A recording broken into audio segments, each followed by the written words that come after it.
Assalamualaikum warahmatullahi taala wabarakatuh. Insyaallah pada hari ini kita akan kita daripada Islam. Insyaallah kepada Allah.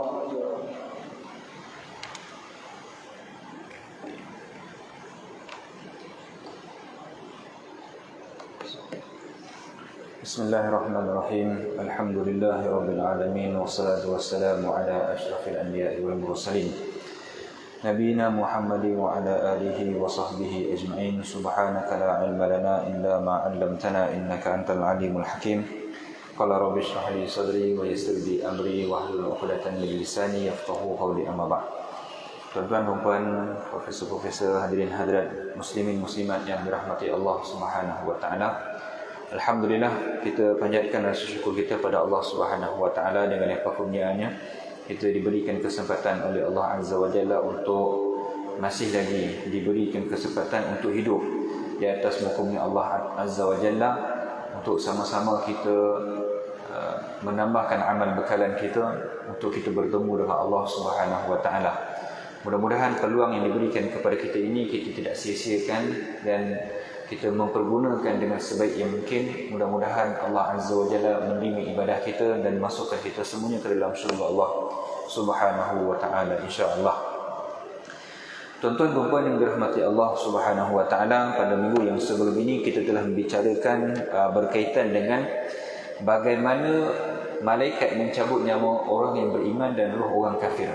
Jadi kita dah ceritakan dengan panjang lebar, tuan-tuan, bagaimanakah cara dan juga apakah akibat dan kesan malaikat maut mencabut nyawa orang yang tak beriman kepada Allah Azza wa Jalla, dan bagaimanakah keberuntungan orang yang beriman kepada Allah Subhanahu wa taala itu ketika mana dicabut nyawanya oleh malaikat maut. Maka pada hari ini insya-Allah kita akan menceritakan pula berkaitan dengan malaikat maut dan tugasannya mencabut nyawa. Jadi di sini dikatakan bahawa malaikat maut ditugaskan oleh Allah Azza wa Jalla untuk mencabut nyawa. Dia berhenti di setiap rumah sebanyak 5 kali setiap hari, dan pada makhluk yang bernyawa setiap 1 jam, serta memperlihatkan wajah para hamba sebanyak 7 kali dalam sehari. Allah Subhanahu wa taala berfirman, "Qul yatawaffakum malakul maut alladhi wukkila bikum thumma ila rabbikum turja'un." Allah Subhanahu wa taala mengatakan, katakanlah wahai Muhammad, malaikat maut yang ditugaskan untuk mencabut nyawa kamu akan mematikan kamu. Kemudian kepada Tuhanmu kamu akan dikembalikan. Di sini para penulis menekankan dengan mengatakan bahawa Allah Azza wa Jalla mewakilkan kepada malaikat maut untuk tugasnya ialah mencabut nyawa. Siapa yang mematikan kita? Allah Azza wa Jalla, bukan malaikat maut. Itu adalah akidah kita. Kalau seorang itu mengatakan ada makhluk yang mampu mematikan kita, itu salah. Tetapi yang mematikan dan yang menghidupkan kita adalah Allah Azza wa Jalla.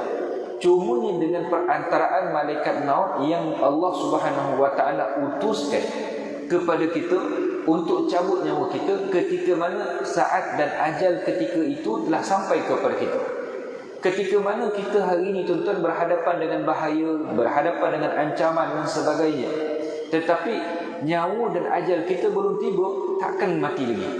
Cakaplah macam mana sekalipun, tuan-tuan, kena gelik dengan trailer dan sebagainya, tetapi ajal kita belum sampai, kita takkan mati.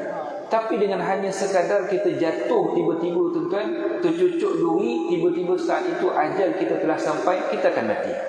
Makna di sini Allah Azza wa Jalla menyatakan, katakanlah wahai Muhammad, yang Allah Subhanahu wa taala telah memberikan tugas kepada malaikat maut untuk mematikan kamu. Kemudian Allah Azza wa Jalla mengatakan, kemudian kepada Tuhan kamu akan dikembalikan. Baik. Dan malaikat maut ni, tuan-tuan, dikatakan dia berhenti pada setiap rumah manusia ini pada 5 kali setiap hari. Bayangkan, tuan-tuan, setiap hari ada ditugaskan kepada malaikat maut ini untuk berhenti di hadapan pintu rumah kita 5 kali sehari. Dan apa berlaku, tuan-tuan? Sebanyak 7 kali sehari ini, tuan-tuan, malaikat maut tu melihat wajah kita. Kau ni masih lagi belum bertaubat. Kau ni masih lagi dengan amalan-amalan kau yang sia-sia. Ketika itu, tuan-tuan, kita tak nampak. Kalau kita nampak tuan-tuan tak jadi tugas kita tuan-tuan, tengok-tengok kat pejabat, alamak malaikat maut datang kan. Jadi kat situ tuan-tuan nak katakan, begitulah Allah Azza wa Jalla punya rahmatnya. Allah Azza wa Jalla kita tak nampak, tetapi dengan apa yang Allah Subhanahu wa Ta'ala nak sampaikan kepada kita tuan-tuan, kita sekurang-kurangnya kita tahu setiap hari malaikat tengok kat kita. Jadi bila kita tahu malaikat maut melihat kepada kita, apa yang perlu kita buat? Mempersiapkan diri kita. Kalau orang tersebut tak tahu, barangkali dikatakan lambat lagi kematian. Memang lambat lagi kematian, tetapi kita tak sedar tuan-tuan, malaikat maut tiap-tiap hari nampak kita, tiap-tiap hari pandang kita. Budak ni tak dapat aku geram ni, kata. Budak ni kosok kena ni, kan? Makna malaikat maut sentiasa beri peringatan kepada kita. Bertaubatlah pada Allah Azza wa Jalla. Bertaubatlah pada Allah Azza wa Jalla. Banyakkan amal ibadah kamu, banyakkan amal ibadah kamu. Tetapi masalah manusia begitulah. Dia tak nak ambil pengajaran, tak nak mengetahui apa yang diajarkan oleh para ulama. Dan kemudian Ibnu Umar meriwayatkan, apabila malaikat maut selesai mencabut nyawa orang beriman, maka dia akan berdiri di atas tangga rumah orang tersebut dan melihat bahawa keluarga yang ditinggalkan orang tersebut semuanya menjerit. Ini kebiasaan tuan-tuan. Bila saat permulaan kematian itu menjemput tuan-tuan, tak ada orang yang gembira tuan-tuan. Tak ada orang yang gembira. Sungguh pun kita lihat tuan-tuan, itu bukan ahli keluarga kita, jiran kita tuan-tuan. Tapi disebabkan jiran kita, kita dah kenal dia lama dan sebagainya, kadang-kadang bila kita nampak saat kematian tu, kadang-kadang kita pun menangis. Apatah lagi ahli keluarga. Bila ahli keluarga ni, ayah, ibu, kerabat, anak beranak dan sebagainya meninggal tuan-tuan, maka saat ketika itulah ada yang menangis, ada yang menjerit, ada yang tak boleh terima kenyataan. Ketika itulah peranan kita sabarkan. Kalau ketika itu iman masih ada pada diri kita, kita katakan sabar. Allah Azza wa Jalla mengetahui apa yang Allah SWT yang buat. Maka ketika itulah malaikat maut tuan-tuan dicabut nyawa orang tersebut, maka malaikat maut akan duduk di atas tangga orang tersebut dan dia akan berdiri. Lalu dia katakan, ada di kalangan mereka yang memukul-mukul wajah mereka. Ini perangai orang Arab ketika itu. Ada yang memukul muka kerana tak boleh terima kenyataan. Ada yang menarik-narik baju kerana dia mengatakan, celakalah diriku, kenapa engkau mati? Sepatut bukan kau mati, sepatut aku yang mati. Kadang-kadang ungkapan-ungkapan sedemikian ada berlaku. Sepatutnya engkau masih muda lagi, sepatutnya biarlah aku mati dulu. Bila mak cakap kepada anak dia, ataupun kepada bila anak katakan mak dia, mak sepatut mak tak mati, mak sepatut kami ni masih lagi perlukan kasih sayang mak lagi, sepatut mak jangan mati. Sepatut ada perkataan-perkataan yang sedemikian. Dan dikatakan ada yang menjerit seperti histeria dan menyebut-nyebut nasib malang yang telah menimpanya. Menyebut-nyebut nasib malang. Siapalah lepas ni yang nak bagi kami makan? Siapalah yang nak bagi kepada kami rezeki-rezeki? Siapa nak bekerja untuk kami pula? Maka itu adalah ungkapan-ungkapan jahiliah, seolah menafikan hak Allah Azza wa Jalla yang bersifat Ar-Razzaq, yang Allah itu namanya Ar-Razzaq, yang memberikan rezeki. Tetapi bila kita katakan seolah kita nisbahkan mak ayah kita yang memberikan rezeki kepada kita, itu salah. Maka ketika itulah dia katakan, malaikat maut lalu berkata kepada mereka, mengapa kamu semua berkeluh kesah? Demi Allah, aku tidak mengurangkan nyawa kamu semua, tidak melenyapkan rezeki kamu semua, serta tidak berlaku zalim kepada kamu semua. Tetapi apabila kamu marah dan kemarahanmu ditujukan kepadaku, padahal sebenarnya Allah Subhanahu wa Ta'ala yang memerintahkan aku, dan kemarahan kamu tujukan kepada mayat yang telah meninggal dunia, maka mayat itu akan terseksa. Maka ini kata-kata dan kalam daripada malaikat. Dia katakan, aku hanya sekadar ikut tugas, aku hanya sekadar ikut arahan daripada Allah Azza wa Jalla. Kenapa kau nak marah aku? Kenapa kau nak mensialkan rezeki kau? Kenapa kau nak marah kepada yang memberikan arahan, iaitu Allah Azza wa Jalla? Kalau kau marah kepada malaikat maut, bererti kau marah kepada Allah Azza wa Jalla. Kalau kau murka kepada malaikat maut, bererti kau murka kepada Allah Azza wa Jalla. Sedangkan malaikat maut ni tuan-tuan, dia tidak mengurangkan rezeki kita satu pun. Kenapa jenazah, kenapa orang yang mati itu mati? Kerana rezeki dia telah terhenti pada saat ketika itu. Tetapi kita yang hidup hari ini tuan-tuan, rezeki kita masih berjalan. Sebab itu dikatakan, selagi mana rezeki kita masih ada, selagi itulah kita akan hidup. Tetapi ketika mana rezeki kita telah berhenti tuan-tuan, saat kematian akan hampir kepada kita. Maka ketika itulah saat kematian akan datang kepada kita. Dan kemudian dikatakan, sesungguhnya setiap kamu pasti akan aku datang. Maka malaikat maut pesan kepada kita tuan-tuan, kau ketika sekarang ni kau marahlah kepada aku, sekarang kau makilah aku, tapi satu hari itulah aku akan datang kepada kau. Jika mereka melihat dan mendengar kata-kata malaikat maut tersebut, maka mereka akan lalai dan tidak memperdulikan mayat mereka dan hanya menangisi diri mereka sendiri. Riwayat ini diceritakan oleh Abu Mu'idh Maqbul bin Abi Fadl An-Nasafi dalam kitab berjudul Al-Lu'lu'i. Maka di sinilah tuan-tuan, bila malaikat ini katakan sedemikian tuan-tuan, maka malaikat kata, kalau kau tahu apa yang aku katakan. Dan di sini boleh mengatakan, kalaulah kita hari ini tuan-tuan mendengar ungkapan-ungkapan, ucapan-ucapan yang diperkatakan oleh malaikat maut tuan-tuan, sedangkan jenazah itu berada di hadapan kita, kita tak akan fikir jenazah tersebut, dan bahkan kita sendiri akan menangis nasib kita bagaimana. Dan pada ketika itu tuan-tuan, kita lihat satu kisah oleh Hasan Al-Basri rahimahullahu ta'ala. Hasan Al-Basri rahimahullahu ta'ala tuan-tuan, satu ketika dia pergi menziarahi orang yang sedang keadaan nazak. Dalam keadaan dia ziarah orang nazak tersebut, tiba-tiba orang tersebut meninggal. Dan bila meninggal, Hasan Al-Basri dah doakan untuk keampunan kepada jenazah tersebut. Lalu ahli keluarga tadi katakan, wahai imam, kami sediakan kau dimakan, tolonglah makan. Kenapa? Kerana kau dah mendoakan jenazah tersebut, sekali tolong aku hidangkan kau makan. Apa kata Hasan Al-Basri? Kata, wallahi, kata, demi Allah, aku baru saja melihat kepada orang yang baru dimatikan oleh Allah Azza wa Jalla, kau dah hidangkan aku makan. Demi Allah, aku takkan sentuh makan ni sampailah ajal aku datang. Maknanya tuan-tuan nak bagi tahu kepada kita apa tuan-tuan? Bahawa orang yang melihat tentang kematian ini, dia sepatut mengambil iktibar. Dia sepatut mengambil apa yang Allah Azza wa Jalla nak sampaikan kepada kita, iaitu kematian pasti akan berlaku kepada setiap orang. Tetapi yang pelik ni tuan-tuan, kadang-kadang kita lihat hari ni tuan-tuan, bagaimana orang yang datang ziarah rumah orang meninggal tuan-tuan, kadang-kadang ya kita faham, tak ada jenazah pun Ustaz, saya duduk kat luar. Memang kita lihat jenazah tu berada di rumah, tapi kita duduk di luar.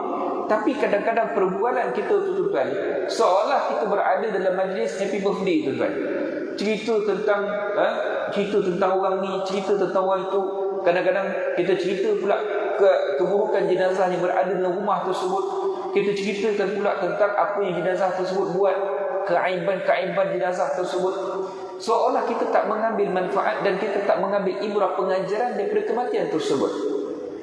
Sedangkan kematian ini Allah Azza wa Jalla datangkan kepada kita untuk kita ambil manfaat, untuk jadikan pengajaran kepada kita.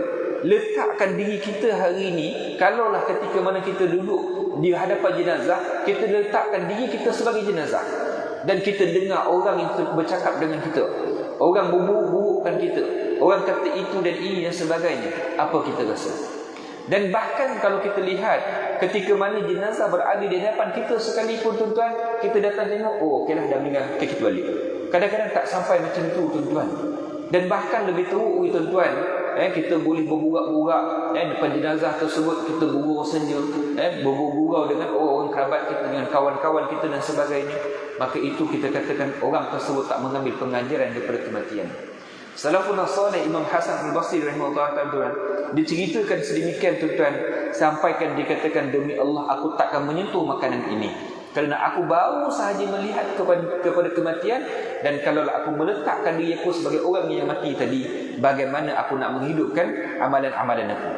Maka bersumberkan daripada perkara ini tuan-tuan, peranan dan tugas malaikat maut ini adalah mencabut nyawa. Maka ketika itulah, kalaulah kita dengar apa yang diperkatakan oleh malaikat maut tuan-tuan, kita sendiri tak hiraukan tentang jenazah tersebut, dan bahkan kita akan menangisi dengan amalan-amalan yang sangat-sangat kurang yang kita lakukan ketika mana kita hidup ini. Dan Rasulullah SAW bersabda, malaikat maut akan berdiri di tiap-tiap rumah setiap hari sebanyak 5 kali. Apabila malaikat maut telah menentukan bahawa orang tersebut akan meninggal dunia, maka diputuskanlah rezeki serta ajal orang tersebut, dan dia akan menghadapi pedihnya sakaratul maut. malaikat maut akan berkata kepada keluarga yang meninggal dunia itu, sedangkan mereka ada yang memukul wajah sendiri, yang menjerit-jerit kerana nasib malang yang menimpanya. Celakalah kamu semua. Mengapa kamu semua berkeluh kesah? Aku tidak mengurangkan sedikit pun usia serta rezeki kamu semua. Aku tidak mencabut nyawa kamu serta sebelum Allah Azza wa Jalla memerintahkanku. Aku akan datang kepada semua sehingga tidak ada seorang pun yang tinggal.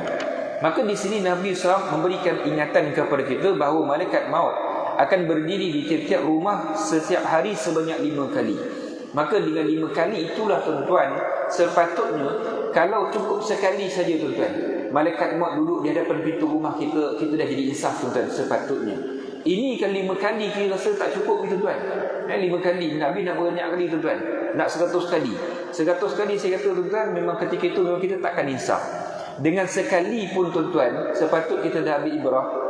Ini 5 kali, sepatutnya lebih penting lagi lah kita menginsafi diri kita. Kita takut-takut tuan-tuan, yang ajal kita tak tahu bila akan terjadi, di manakah akan berlaku. Maka ketika itulah tuan-tuan, sepatut kita mengambil pengajaran dan iktibar. Dan kemudian dikatakan bila malaikat maut melihat bahawa rezeki kita dah tak ada, usia kita dah tak ada, rezeki kita ni tuan-tuan yang nak dimasukkan dalam mulut satu pun dah tak ada tuan-tuan, dan usia kita nak sampaikan ataupun nak lebihkan 1 saat pun dah tak ada tuan-tuan, maka ketika itu malaikat maut akan datang kepada orang yang nak meninggal dunia ini dan dicabutkan nyawanya tuan-tuan. Maka ketika itulah keadaan mereka itu dalam keadaan sakaratul maut. Mereka melihat apa yang ditentukan oleh Allah Azza wa Jalla. Dan kemudian para salaf berkata, aku bersumpah, seandainya orang dapat melihat kewujudan malaikat maut serta mendengar suaranya, maka mereka tidak mempedulikan kepada mayat tersebut dan menangisi diri mereka sendiri. Apabila mayat tersebut telah dibawa dengan usungan, maka dia akan berkata dari atas usungan itu, wahai keluargaku, wahai anakku, janganlah dunia membuatmu lalai sebagaimana yang telah aku alami dahulu, di mana aku mengumpulkan itu dengan jalan yang halal dan juga jalan yang haram. Maka ini adalah lontaran dan ungkapan yang diungkapkan oleh ruh, oleh jenazah yang diusung dalam keranda. Mereka kalau boleh dia nak cakap kepada kita, dia akan cakap tuan-tuan. Tetapi percakapan mereka kita tak dengar. Kalau kita dengar atau sekali pun tuan-tuan, kita takkan usung jenazah. Siapa pula ni, aku ni orang dalam keranda ni kan, kita takkan usung jenazah. Maka sebab itulah dalam hal ni mereka ingatkan kepada kita. Kalau daripada Sarah mengatakan bahawa roh ini akan berkata, memberikan peringatan kepada ahli keluarga dia dengan mengatakan, jangan sesekali dunia tu melampaui daripada kehidupan kau, dan jangan sesekali dunia itu akan menjadikan kau lalai daripada mengingati akhirat. Kerana dahulu aku pernah hidup dalam keadaan mengumpulkan harta, baik daripada jalan yang halal dan juga jalan yang haram. Aku tak kira sama ada ianya halal ataupun haram, yang penting dia memberi manfaat kepadaku. Kalaulah sekarang ini aku boleh balikkan balik masa, aku akan balikkan masa. Tetapi ketika itu aku dah tak mampu dah untuk kembali ke dunia. Dan pada saat ketika ini aku dah tak mampu untuk menasihatkan kamu semua. Maka kerana inilah tuan-tuan, salaful ummah, salafun as-salih memberikan peringatan kepada kita bahawa agar kehidupan kita jangan dilalaikan dengan keduniaan. Kita mengejar dunia boleh tuan-tuan, kita nak kaya boleh, tidak ada masalah dan tidak ada halangan daripada kehidupan kita tuan-tuan untuk menjadi orang yang kaya. Dan bahkan Nabi SAW sendiri pun mengajarkan kepada kita untuk menjadi kaya. Jadilah orang yang kaya, jadilah jutawan tuan-tuan, tetapi jutawan yang memberikan infak dan memberikan sumbangan kepada agama Allah Azza wa Jalla. Nak jadi orang yang pandai tuan-tuan, jadilah, tak ada masalah, tetapi jadilah orang yang pandai menentukan yang halal dan juga yang haram. Nak jadi orang yang terbaik, jadilah orang terbaik tuan-tuan, tetapi mampu memberikan manfaat kepada manusia. Jangan sesekali kita menjadikan orang yang kaya, tetapi kita melalaikan diri kita daripada mengingati Allah Azza wa Jalla. Saya ada seorang kawan tuan-tuan, duit ratus juta tuan-tuan dalam akaun tuan-tuan. Nak kata apa? Nak kata kalau nak pakai Porsche, setiap masa dia boleh tukar tuan-tuan. Tetapi dia tuan-tuan, nak katakan zuhudnya, dia hanya sekadar pakai BMW. Dan setiap hari tuan-tuan dia mencari siapakah mana-mana orang yang dia nak bantu, dan di manakah orang-orang yang dia boleh keluarkan infak harta dia ni untuk bantu tahfiz. Dan seboleh-boleh kalau orang minta bantuan dan pertolongan tuan-tuan, dia takkan sekali untuk menghampakan. Dia anytime dia akan keluarkan dia bantuan daripada NGO dan sebagainya. Maka begitulah yang Islam ajak. Jangan hanya sekadar kita jadi kaya, tetapi dengan kekayaan tersebut menjadikan kita lalai di mengingati Allah Azza wa Jalla. Dan ketika itulah kalau kita lihat wa man bakhila wastaghna, Allah kata, dan ada pun orang yang bakhil itu serta mereka merasakan bahawa diri mereka cukup, maka mereka ingkar terhadap perintah Allah Azza wa Jalla. Mereka itu semakin bertambah harta mereka, bertambah kenikmatan yang Allah berikan kepada mereka, semakin kuat bakhil dan kedekut mereka. Bila diminta bantuan, oh aku tak ada duit. Sedangkan harta menimbun-nimbun dalam duit tuan-tuan, menimbun-nimbun dalam bank, bahkan sampai tidur tak duit dan sebagainya. Tapi datang orang yang miskin, datang orang yang memerlukan, dihalau tuan-tuan. Aku tak berhak, aku kumpulkan duit aku ni untuk anak beranak aku. Engkau tak ada hak terhadap hartaku. Maka Allah katakan wa man bakhila wastaghna. Mereka itu orang yang bakhil dan mereka merasakan dengan harta yang mereka ada tu, dengan jawatan yang mereka ada, dengan pangkat yang mereka ada, itu dah cukup kepada dia. Dia tak perlukan Allah, tak perlukan Tuhan, tak perlukan masyarakat. Maka saat ketika itulah tuan-tuan, Allah Azza wa Jalla akan menghinakan mereka dengan hinaan yang sebenar-benarnya. Maka kerana itulah tuan-tuan, dalam hal ni kita katakan nak kaya tidak salah, nak jadi jutawan tak ada salah tuan-tuan. Tetapi jadilah orang yang kaya dan orang jutawan yang beriman dan bertakwa kepada Allah Subhanahu wa taala. Dan kemudian dikatakan, diriwayatkan oleh Ja'far bin Muhammad daripada ayahnya, dia mengatakan bahawa Rasulullah sallallahu alaihi wasallam melihat malaikat maut tepat di atas kepala seorang pemuda Ansar. Dan dia ceritakan ketika mana pemuda Ansar itu dalam keadaan sakaratul maut. Maka datanglah Nabi sallallahu alaihi wasallam dan Nabi melihat ada malaikat maut yang duduk di atas kepala pemuda Ansar tersebut. Lalu Rasulullah sallallahu alaihi wasallam bersabda, dan Nabi kata dan Nabi pesan kepada malaikat maut tersebut, dia kata, hendaklah kamu berlemah lembut terhadap sahabatku ini. Nabi kata, hendaklah kamu berlemah lembut terhadap sahabatku ini, kerana dia adalah orang yang beriman kepada Allah Azza wa Jalla. Maka malaikat maut pun menjawab, wahai Muhammad, pemuda ini mempunyai jiwa yang bersih dan pandangan yang lembut.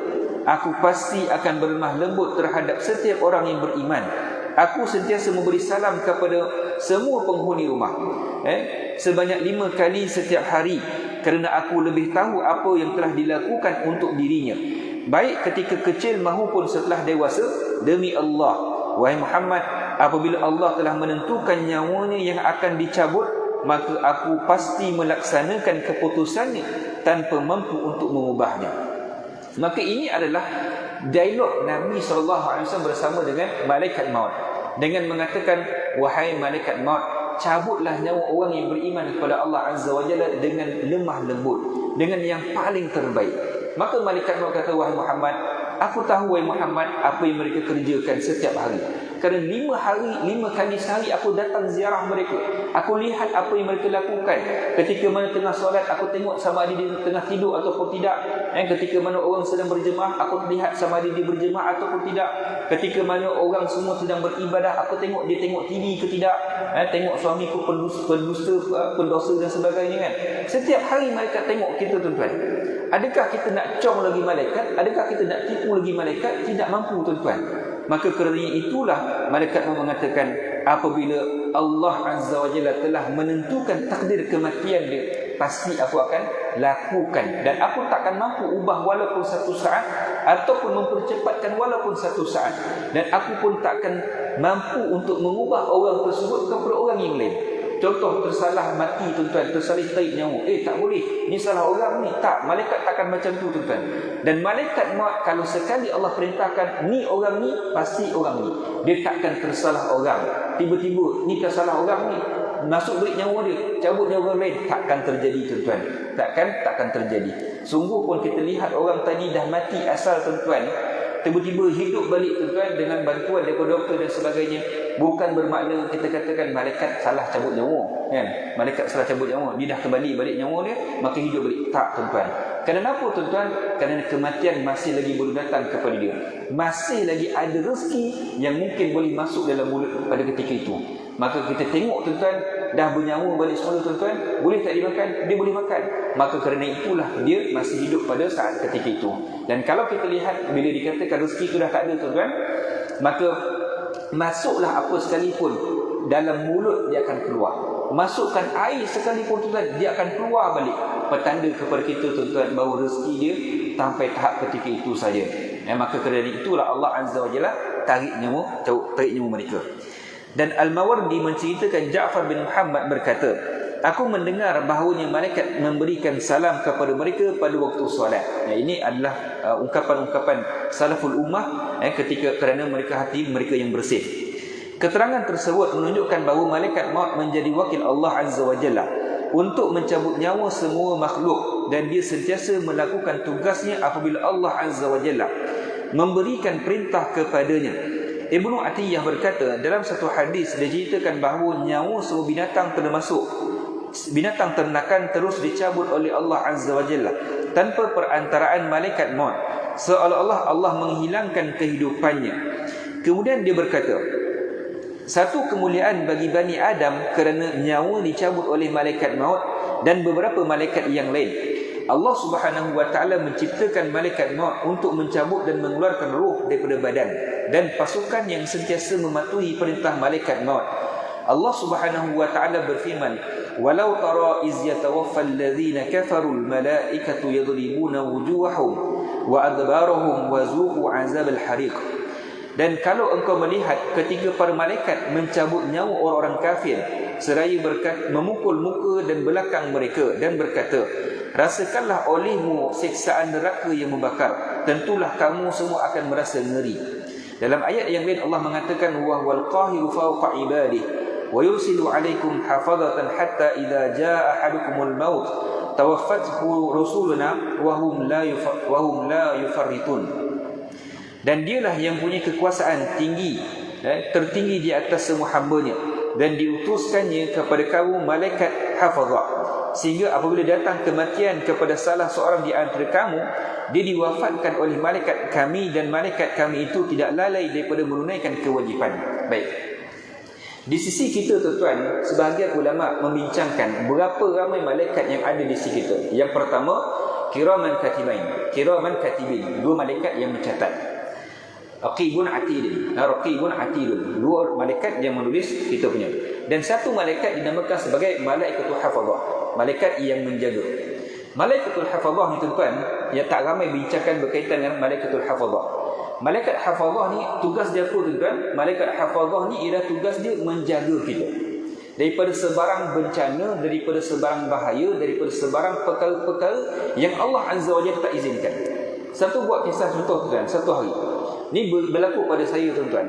Ketika mana usia berada dalam usia 15 tahun pada ketika itu, dan saya berbalik daripada sekolah masa tuan-tuan, dan saya capailah Bantal nak tidur tuan, waktu petang pukul, saya ingat pada pukul 4 petang pada ketika itu. Ambil bantal, saya nak duduk di satu belah tiang di rumah saya, nak letak di situ. Tapi saya katakan macam tak sedap tidur di sini sebab nak kipas angin. Jadi saya ambil bantal tersebut, saya dah letak bantal tersebut, saya alihkan di tempat sebelah tiang lain. Saya letakkan kepala saya tuan-tuan, tak sampai 3 saat saya letakkan kepala saya, tiang tadi yang sepatutnya saya letakkan bantal pun meletup peti. Berlubang peti tersebut, berlubang dinding tersebut dengan lubang sebesar ni. Bayangkan tuan-tuan, kalau saya tidur kat situ tuan, agak-agak macam mana? Tak ada saya ke depan hari ni tuan. Dah arwah dah. Dah arwah tuan. Jadi nak katakan, dan takdir Allah Ta'ala tuan, bila dinding tu pecah dan meletup, telinga saya memang dah bingar, memang habis pun tak ingat, tak dengar dah. Lalu tiba-tiba meletup di pintu belakang, yang mana mak saya pada ketika itu sedang menunggu ayah saya balik. Mak saya duduk di pintu belah kanan. Tiba-tiba dalam 2 second mak saya beralih pergi ke pintu belah kiri, dan peti itu tiba-tiba dia meletup di sebelah kiri mak saya. Dia meletup di sebelah kiri, di sebelah kanan mak saya. Mak saya asal dia di belah kanan, tiba-tiba beralih ke belah kiri dan meletup betul-betul depan mak saya. Saya kata apa? Ini adalah peranan malaikatul hafazah. Dia menjaga kita, dia gerakkan hati kita daripada ke sini, kita pergi sini. Itu peranan malaikat hafazah yang menjaga kita daripada sebarang bencana ataupun kebinasaan yang belum diizinkan oleh Allah Azza wa Jalla. Kadang-kadang kita lihat tuan-tuan, ada orang naik basikal tuan-tuan, kan tiba-tiba sebelum dia sampai tersebut, dia berhentikan basikal dia, ada kereta yang datang di hadapan dia. Itu juga peranan malaikat hafazah, tuan-tuan. Maka inilah yang Allah katakan, Allah mengutuskan alaikum hafazah, malaikat yang menjaga kamu, sampailah datangnya malaikat yang mencabut nyawa di antara kamu, dan malaikat yang mencabut nyawa itu takkan pernah mensisirkan dan melanggar apakah arahan daripada Allah Subhanahu wa taala. Dan ada ayat yang lain Allah katakan, Allah memegang nyawa seorang pada saat kematiannya, dan nyawa seorang itu yang belum mati ketika dia tidur. Maka dia tahan nyawa orang yang telah ditetapkan kematiannya, dan dilepaskan nyawa yang lain sampai waktu yang ditentukan oleh Allah Azza wa Jalla. Sesungguhnya pada yang demikian itu terdapat tanda-tanda kebesaran bagi kaum yang berfikir. Maka di sinilah dikatakan malaikat maut juga dibantu oleh malaikat lain untuk mencabut nyawa pada makhluk, sedangkan yang matikan adalah Allah Azza wa Jalla. Keterangan ini merupakan gabungan keterangan yang ada dalam beberapa ayat serta hadis tersebut. Allah Azza wa Jalla memberikan kuasa kepada malaikat maut untuk mencabut nyawa, baik secara langsung maupun melalui perantaraan. Berdasarkan perkara tersebut, maka malaikat maut dengan kematian kaitannya amat erat, sehingga dia dikatakan sebagai pencabut nyawa. Wan nazi'ati gharqa, wan nashitati nashra. Itu adalah ayat yang Allah SWT nyatakan dalam surah An-Nazi'at, yang mencabut nyawa dengan yang sangat keras. Wasabihati sabha, yang mencabut nyawa dengan lemah lembut. Maka semua ini digelar kepada malaikat maut, tuan-tuan. Jadi insya-Allah, tuan-tuan, kita akan sambung pada perbahasan yang akan datang, masih lagi dalam peranan malaikat maut dalam mencabut nyawa, dan apa sebab malaikat maut mencabut nyawa para makhluk. Ini kita akan kembalikan dalam satu riwayat Israiliyat, tuan-tuan, dalam menceritakan berkaitan dengan asal usul kejadian manusia. Di manakah kejadian asal usul manusia ini, dan daripada manakah tanah-tanah dijadikan oleh Allah Azza wa Jalla manusia ini, dan kenapa manusia itu kembali semula ke tanah. Jadi insya-Allah kita akan ceritakan pada minggu yang akan datang. Mudah-mudahan Allah Subhanahu wa taala memberkati kita. Aqul qawli hadza wa astaghfirullahal azim li wa lakum. Wassalamu alaikum warahmatullahi wabarakatuh.